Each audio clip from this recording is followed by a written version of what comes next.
Hello, this is Research Assistant Rockwell, and welcome to the SCP File Report.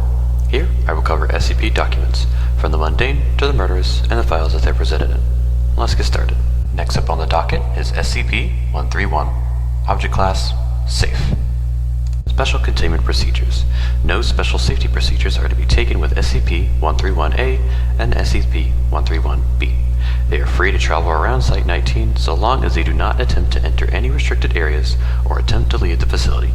Casual contact with the subjects is permitted, but it is recommended that such contact be kept to a minimum to prevent the creatures from forming an attachment to personnel. Hourly tabs are to be kept on the subject at all times. Failure to account for their presence at these times constitutes a Level 1 lockdown situation. Any report of abuse or mistreatment of the subjects will result in a harsh reprimand. Description: SCP-131-A and SCP-131-B, affectionately named the iPods by personnel, are a pair of teardrop-shaped creatures, roughly 30 centimeters, 1 foot, in height, with a single blue eye in the middle of their bodies. SCP-131-A is burnt orange in color, while SCP-131-B is mustard yellow. The base of each creature is a wheel-like protrusion, which allows for locomotion, suggesting that the creature may be biomechanical in origin. The subjects can move surprisingly fast, covering over 60 meters or 200 feet in a matter of seconds. The subjects, however, lack a braking system, which has led to some rather spectacular, if not overly amusing, mishaps involving the creatures. The subjects have also shown the ability to climb sheer surfaces and have gotten lost in air vents on more than one occasion. The subjects seem to have the intelligence of common house cats and are insatiably curious. Most of the time, they simply roll around the facility, observing personnel at work and catching peeks at other safe-class SCPs. The subjects seem to be able to communicate with each other via an untranslatable, high-pitched babbling. The subjects have never been observed to blink, even in laboratories where the subjects have been videotaped for over 18 consecutive hours. The subjects seem to respond well to any affection given to them and will quickly bond to the giver of said affection, much in the same way a puppy bonds with a human being. They will follow anyone or anything they've been a bond with anywhere, even into normally restricted areas. Although curious, the subjects can sense danger in their general vicinity, and if the object of their bond begins to approach something they register as dangerous, i.e. Euclid or Keter class objects, they will swarm around their bonded companion's feet or appropriate extremities while babbling in a panicked tone as if to warn them.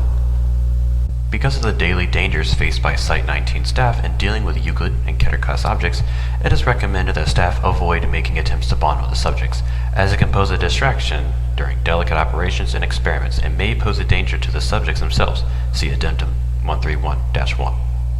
If the subjects are ignored by their bonded target long enough, they'll eventually lose interest and return to their normal activities. It should be noted that the subjects require no real care or maintenance from the site staff. They do not eat, leave droppings, or even sleep. It would seem that the only sustenance they require is visual stimulation, although this requires further study to verify. Subjects SCP-131-A and SCP-131-B were found in a cornfield outside of Data Redacted in the year 19 Redacted.